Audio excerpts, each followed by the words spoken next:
अरे कोटि जतन काहू करे और पर करती बीच जल बल नल ऊंचा बढ़े तो अंत नीच का नीच।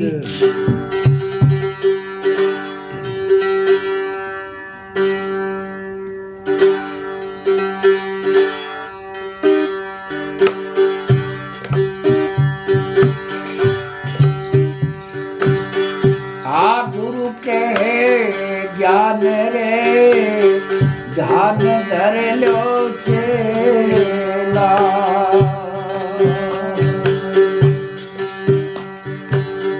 आ सुन मायरा से रचाना रे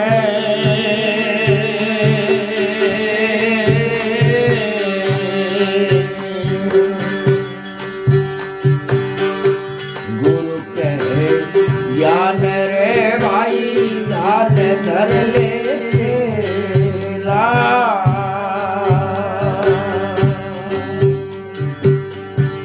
सुन मायरा से रचाना रे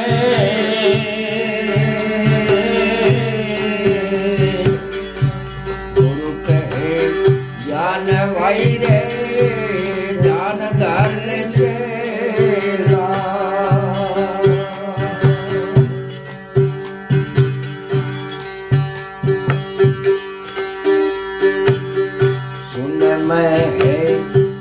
पवन पवन मान ज्योति सुन माई पवन पवन मान ज्योति।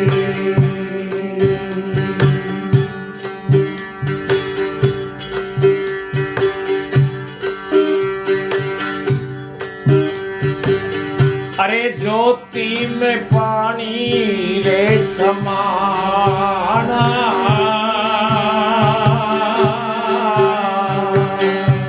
गुरु कहे ज्ञान रे भाई ज्ञान धर ले चेला। सुन माई ध्यान रे जमाना रे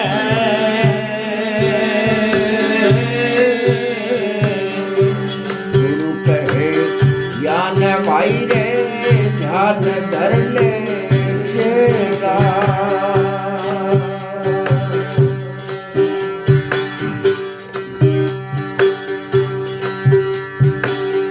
पानी में पृथ्वी पृथ्वी में काया पानी में पृथ्वी पृथ्वी में काया काया में कमल मदाना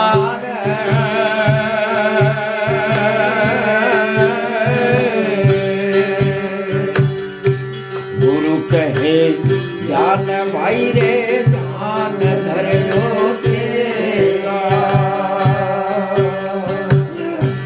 सुन माहिरा से रचाना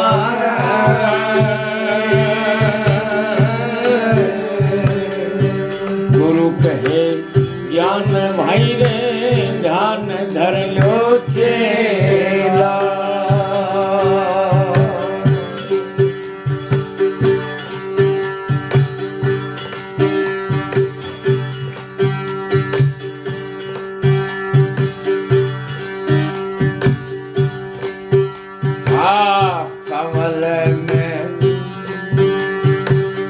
कमल में है भंवर भंवर में है वासना कमल में भंवर भंवर में है वासना।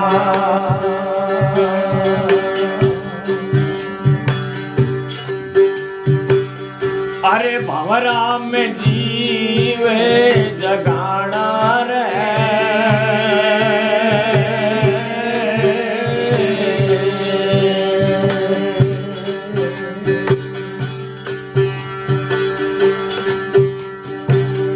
जीवत का तू जतन, अरे जुगत कर ले जोगी। जीव का जतन रे जुगत कर ले जोगी।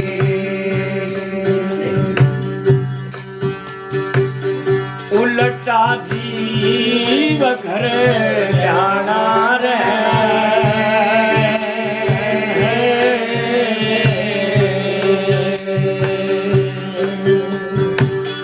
कह रे बिहारी भाई रे सुन ले पद रूड़ा। कह बिहारी सुन पद रूड़ा। कर ले थोड़े ठिकाना रे,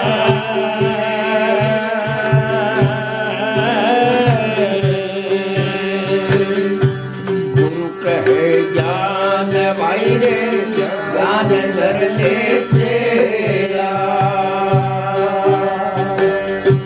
सुन माहिरा से जाना रे,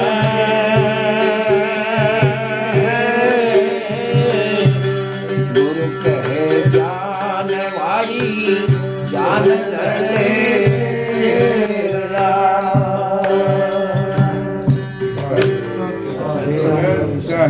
के गुरु कहे ज्ञान ध्यान धर ले रे चेला, सुन में रास रचाना। भाई यो काम तो है सुन को, बिल्कुल सुनने होके करो। अर्थ है तो भैया पूरो रोड़ो मचा के शोर शराबा करके चाण करनो चाहो उनके पैसा लाग रहे हैं। होवे कौन भाई। शून्य हो जाओ बिल्कुल जीरो। शून्य के क्या नहीं जीरो नहीं शून्य। अब शून्य होने के खातिर देख के पैड़ी बताई है के शून्य में है ज्योति, शून्य में है ज्योति, ज्योति में पवना और पवना में पानी समाना, पानी में है पृथ्वी और पृथ्वी में काया और काया में कमल मंडाना, कमल में भंवरा, भंवरा में वासना और फिर भंवरा में जीव जगाना। जीव का जतन युग त्यों कर ले जोगी, उल्टा जीव घर लेना। के जितना जीव का इतना सारा नाम कढ़ा रखे सारा ने मेट ले, जीव ने केवल एक जीव ही मान ले, जीव ही कहने लाग जा। ए सारा जितना नाम कढ़ा रखे तो जितो बड़ो जो व्याकरण बना रखे तो बड़ो पोथो, 4 वेद 6 शास्त्र 18 पुराण ए सारा इस जीव के ही कारण है। अगर ये जीव ने हुए ना तो हमें की खोजी अन बनावे कुणा रखे। ए सारा ने शून्य कर ले गए। अब देख कोई बात उल्टी को नहीं सीधी है सारी। उल्टी लगी मानी तुम्हारा तने उल्टी लगी तो सीधी करके दिखा भाई। नहीं सीधी तो थे करोगा, थे उल्टी बताओ, थे सीधी करो। नहीं उल्टी को करो ही तो फिर आप बताओ पहले तो। हाँ तो पहले शून्य में चढ़ा दिया और जीव ने लास्ट में लिया पकड़ लिया तो जीव आगे जा सीधी शून्य में जाओ लो थे बेक चल आओ गुरु जी। फिर के जीव का जतन कर युगत योगी, उल्टा जीव कर लेना। कहे बिहारी सुन पद रूड़ा कर ले ठोड़ ठिकाना। के तेरो ठोड़ ठिकानो यदि होगो के जब तुम बिल्कुल जीरो हो जाओगे, शून्य हो जाओगे। ऐ सारा नाम जितना गया ना मांगी तो गुलामी त्याग देगो और तू तेरे अपने आप ने केवल एक जीव मान ले कि मैं एक जीव हूं और मैं कुछ भी नहीं हूं। ना मैं शरीर हूं, ना मैं मन हूं, ना मैं चित्त हूं, ना मैं बुद्धि हूं। सगे प्रकृति भी लागू है, कंड के ऊपर छूटा है, शून्य तो बाद में होगा गुरु जी। तो सीधा रास्ता बताओ।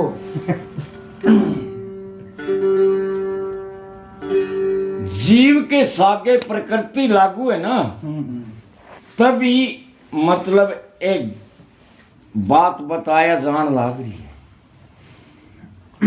अगर जीव के सागे प्रकृति नहीं लागू होती तो संत इतनी इतनी बड़ी बड़ी करुणा नहीं करते।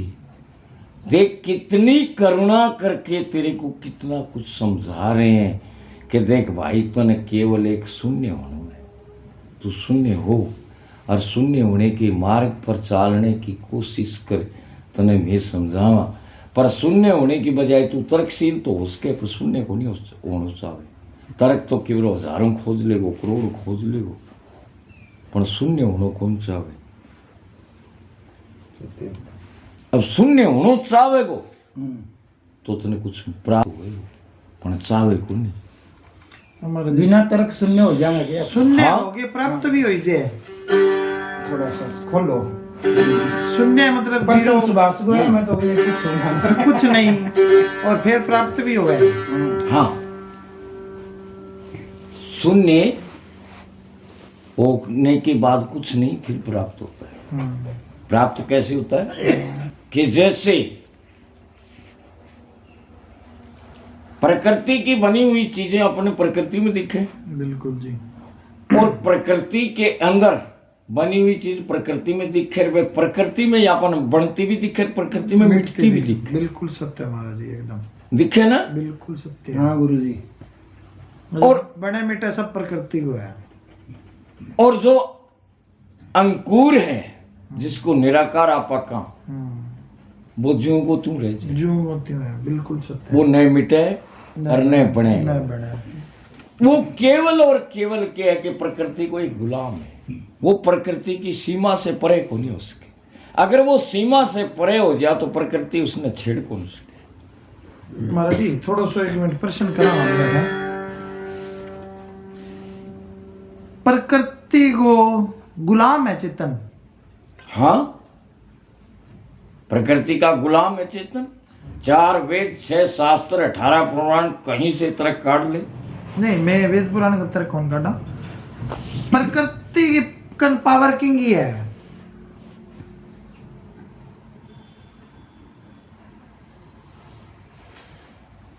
अब देख, मैं जो कहने लग रहा हूं उसी बात के अंदर से प्रश्न काट के उसी में घूम गया कि जब कर्ता अपनी बनाई हुई वस्तु का गुलाम हो गया, कर्ता, अब पावर किसकी है? पावर बनाने वाले की है। जब बनाने वाला ही बनी हुई वस्तु का गुलाम हो रहा है, किसी दूसरे की पावर नहीं है, किसकी बताएगा पावर दूसरे की? पावर अपनी है। नहीं, पावर अपनी है, ये बात बिल्कुल ठीक है आपकी। परंतु प्रश्न यहाँ है कि चेतन प्रकृति का गुलाम कैसे है? और प्रकृति के पास पावर किसकी है? प्रकृति किसकी पावर से काम करती है और किसकी पावर दिखाती है? थोड़ा सा सरल भाषा में समझाओ, सबने समझ। कुंभ बिन जल नहीं और जल बिन कुंभ नहीं। कुंभ के मटके ने कि जब मटको बन्यो, कुंभ मटको बन्यो ना, जब भी उसको बनाने वाला भी पानी था, उसको घोल करके उसका घोल बनाया तब पानी था उसको बनाने के लिए, और उसके अंदर बंद के पड़ा हुआ है वो भी पानी है। अब तेरे चेतन का ये ज्ञान है कि तेरे चेतन से ही तो ये कुंभ बना है और तेरा चेतन ही इसमें बंधा पड़ा है। बंधने का कारण क्या है इसका? बंधने का कारण, बंधने का कारण यही है कि भौतिक आदि देव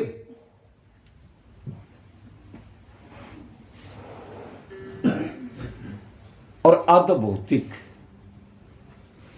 कि अपने आप की चाहत इतनी बड़ी कर ली, इतनी बड़ी चाहत अपनी कर ली कि जिसका यानी कोई सीमा नहीं छोड़ी, अंत नहीं, अनंत हो गया।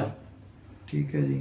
अब अनंत हो गया तो अपने ही अंधकूप में जैसे मकड़ी अपने जाल में खुद ही फंस जाती है, इसी तरह ये चेतन अपने ही मतलब है बंद, अपने ही बंदों में बंद लगाता रहता है, घूमता रहता है, लगाता रहता है, घूमता रहता है, ये बंधा रहता है।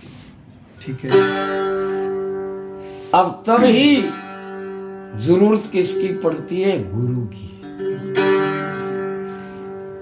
अब ना तो ये बंध चेतन से खुलता और ना ही ये बंध जड़ से खुलता।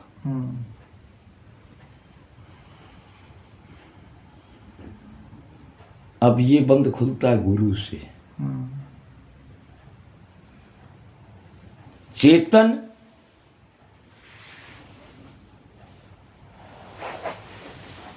चेतन जीव है, प्रकृति माया है। बिल्कुल। दोनों का संयम हो गया। अब संयम हो गया तो चेतन ने ये नहीं सोचा था कि वे मेरी रचना में मैं खुद ही बंध जाऊं। क्यों? कि अपनी चिंतन भूल गया। अपनी चिंतन भूलने का कारण ही जीव है। अपनी चिंतन को भूल करके यानी प्रकृति की चिंतन में समावेश हो गया। इसी तरह जीव कहलाता है। तब संत जन कहते हैं कि शून्य होने के लिए तब कहते हैं कि भाई तू बिल्कुल शून्य हो जा, कि जितना तेरी प्रकृति, जितना तेरा नाम है सारा ने मेट करके उल्टा जीव घर लिया। कि अगर तन्ने प्राप्ति करनी है ना तो सारा भेद ने उलट करके जीव को वापिस जीव बना ले। कहे बिहारी सुन पद रूड़ा, कर ले ठोड़ ठिकाना। उल्टो जीव ने जहां से तू बंधा है ना वहीं खुलेगा। अब जिस रास्ते से बढ़ा है वही रास्ता निकलने का, वही रास्ता निकलने का है। संत कहते हैं कि भाई जिस रास्ते से तू बढ़ा था ना वही रास्ता तू भूल रहा है, अन्य रास्ता तू बनाने लाग रही है। ये रास्ता बेकार है, हम लिकड़े खोज जा। वो रास्तों खोज ले सके, रास्तों तू फंसियो। अब वो रास्तों तू खोज लेगा तो निकल जाएगो। इसी तरह कहते हैं महापुरुष भाई। गुरु जी वो रास्ता और बताओ, आंख देखियो है वो सीधी है।